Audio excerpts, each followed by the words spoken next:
أعوذ بالله من الشيطان الرجيم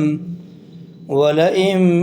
مستهم نفحة من عذاب ربك ليقولن يا ويلنا إنا كنا ظالمين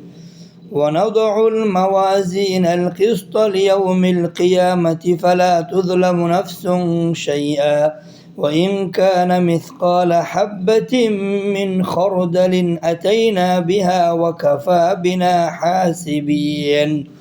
ولقد آتينا موسى وهارون الفرقان وضياء وذكرا للمتقين